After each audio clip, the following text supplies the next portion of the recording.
Siempre hablar de libros es un deleite como siempre les he comentado.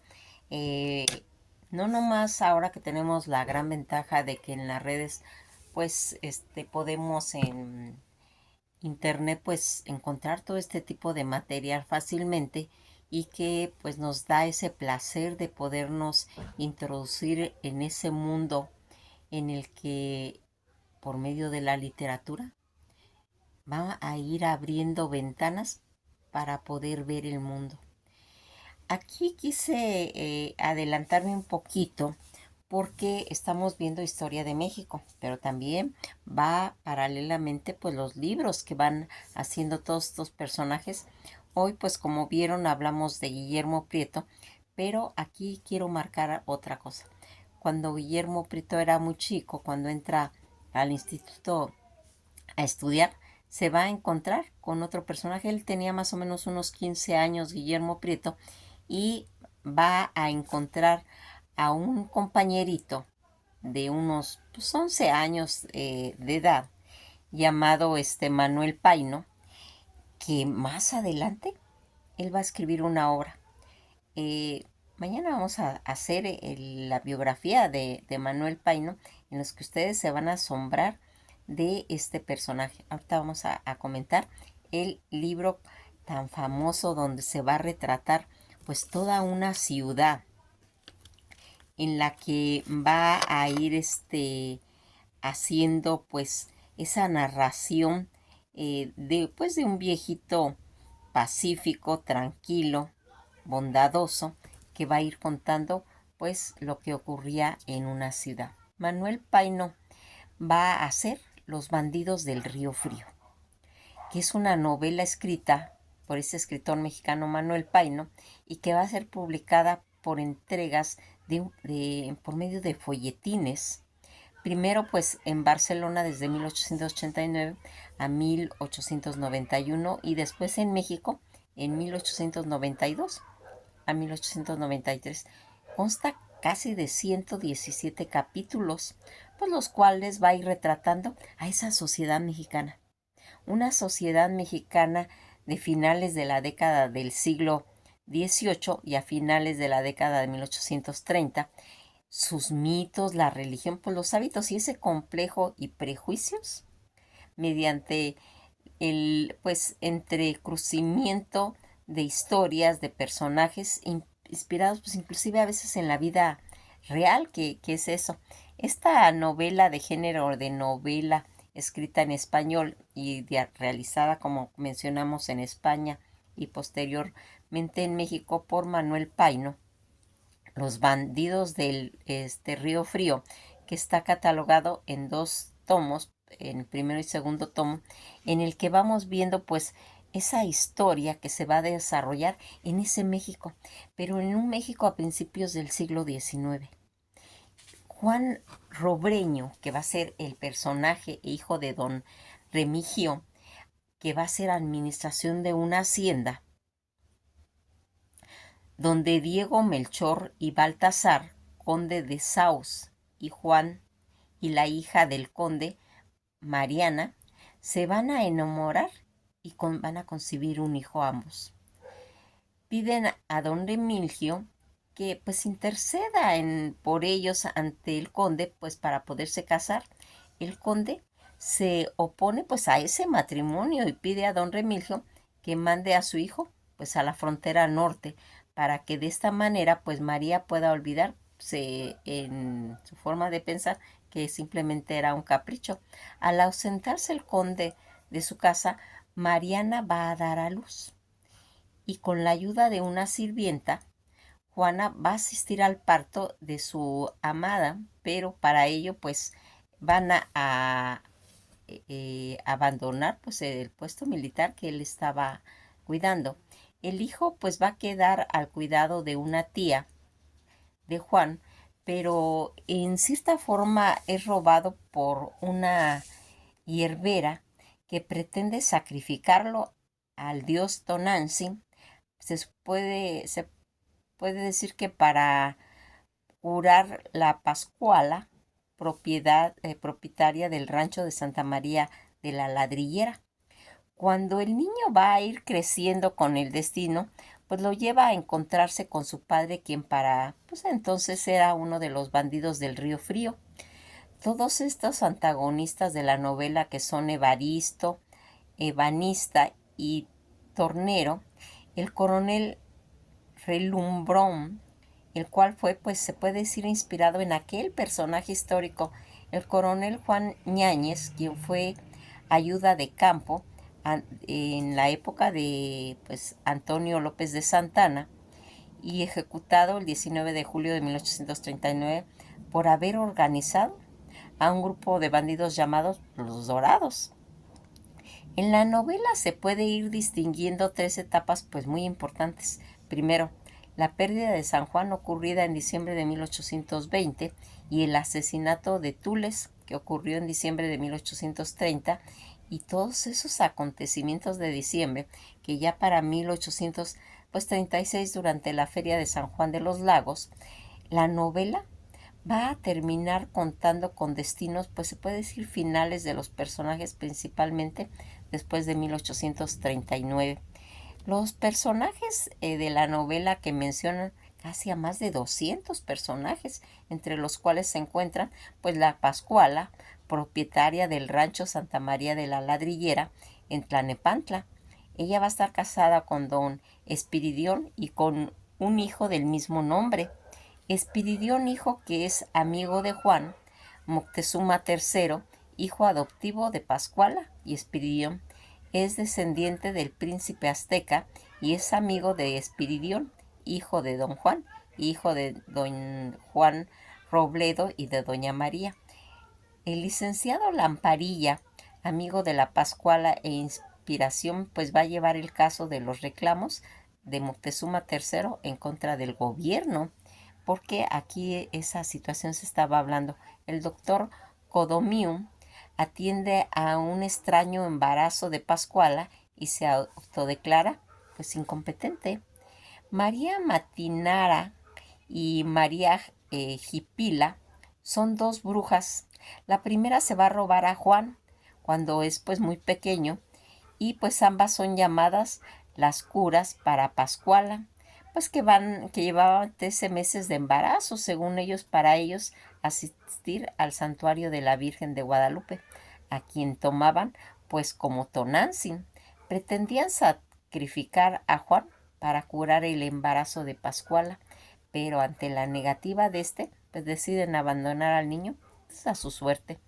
Don Diego de Melchor y Baltasar, de Todos los Santos y Marqués de las Planas, y el conde de San Diego de Saus, fue casado por interés en realidad con una de sus primas para ir adquiriendo el título de Marqués de la Sierra, hermosa y una hacienda que estaba situada en Zacatecas, pero en lugar de tener, se puede decir, esperado un varón que heredaría pues todos los títulos, van a tener a una hija llamada Mariana. Mariana de Saus, poco después de morir su madre, se va a enamorar de Juan Robreño, militar e hijo de don Remigio, que era pues el administrador de la hacienda de don Diego, a quien ella pues le pide que interceda ante su padre para poderse casar, como mencionamos al inicio de la novela. Juan Robreño, hijo de don Remigio, tras la negativa de don Juan, es enviado pues a la frontera, mientras que Mariana es enviada a México. Del fruto pues de ese amor es el que van a nacer, es Juan. Agustín es fiel camarista de Mariana, había sido acompañante de su madre, ayuda a Mariana después del embarazo y parto. Nastasia, que es una anciana que después de perder su empleo por la muerte de su patrón, va a vagar por la ciudad, en la que se encuentra un bebé, que es Juan, y Mariana es una, pues se puede decir, barrendero de casi a punto de estarse pues devorado por los perros. Allí es donde lo van a encontrar Juan Robreño Saus, uno de los principales personajes y protagonistas de esta novela. Al ser criado por Anastasia, aprende el dialecto náhuatl y el español.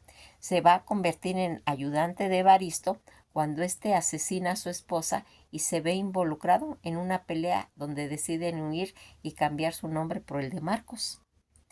Evaristo, que es un tornero que va elaborando lienzos de caoba, ébano y en diversas maderas, la pareja es Casilda.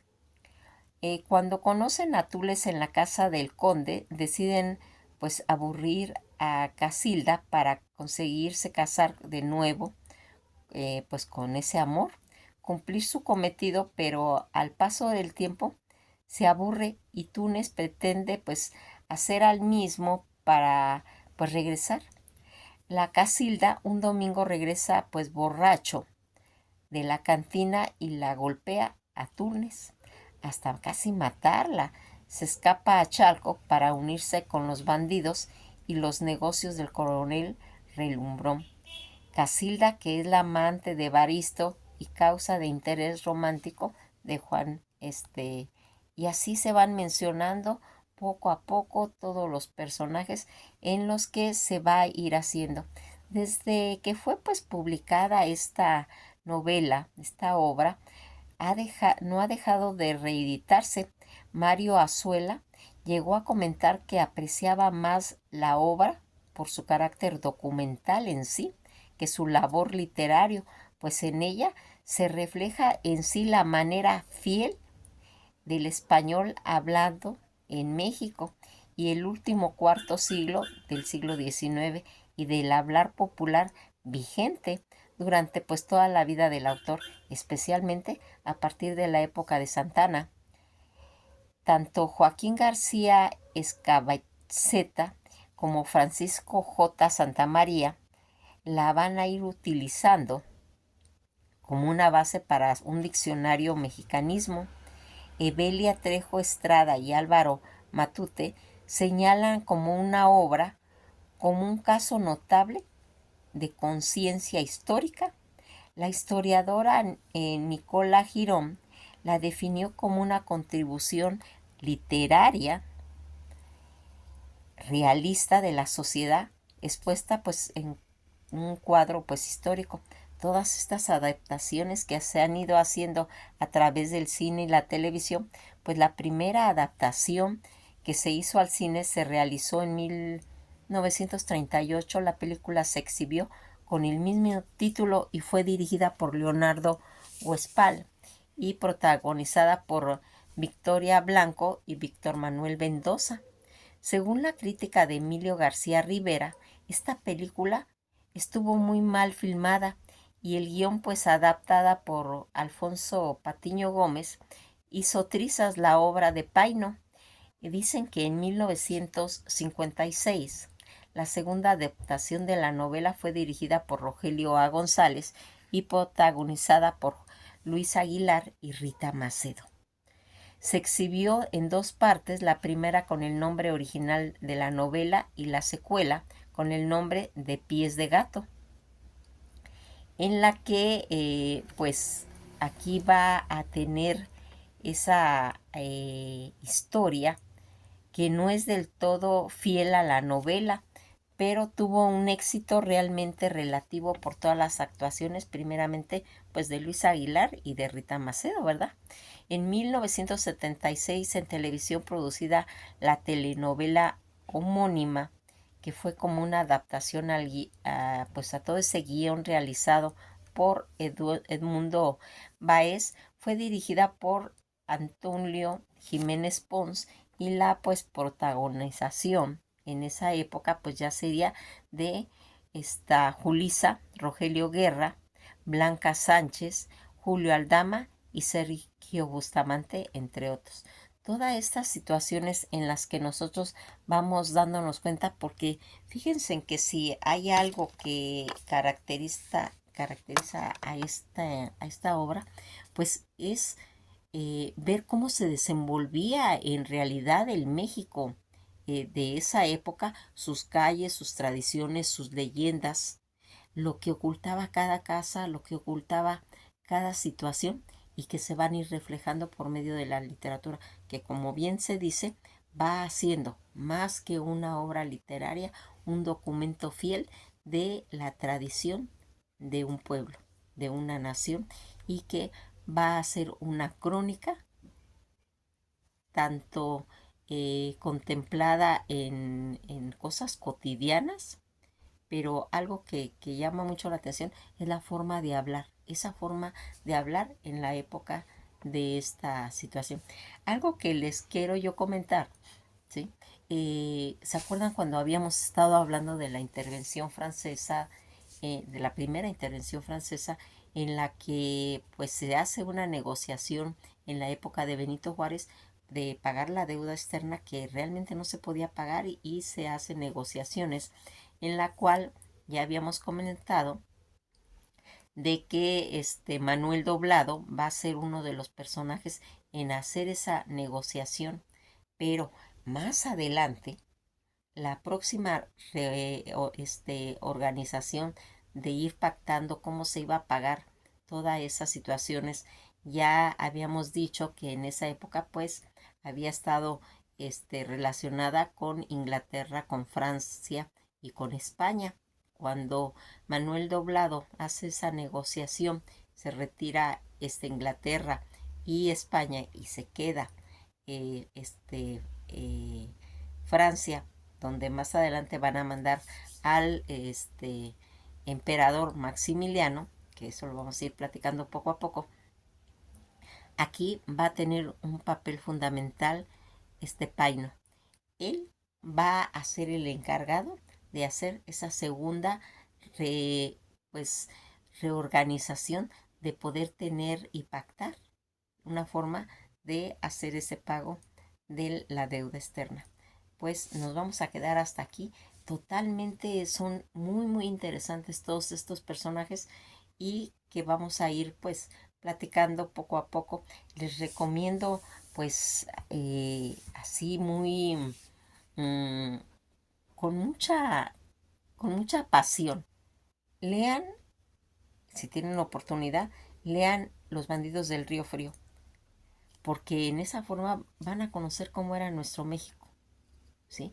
Y en esta obra está totalmente retratada, porque si algo tiene Paino es esa magia de hacer esos ríos de tinta y poder dejar ese documento tan importante, ¿sí? Que como ya vimos fue llevado al cine, fue llevado a la televisión y que lo han reflejado pues esos fantásticos actores de esa época, y que pues aquí como recomendamos pues que vean la, la serie en televisión o en cine, ¿sí? En la participación recomiendan más la de Luis Aguilar y la de Rita Macedo, pero ya vimos que también Julissa tiene que ver en esta participación con Rogelio Guerra.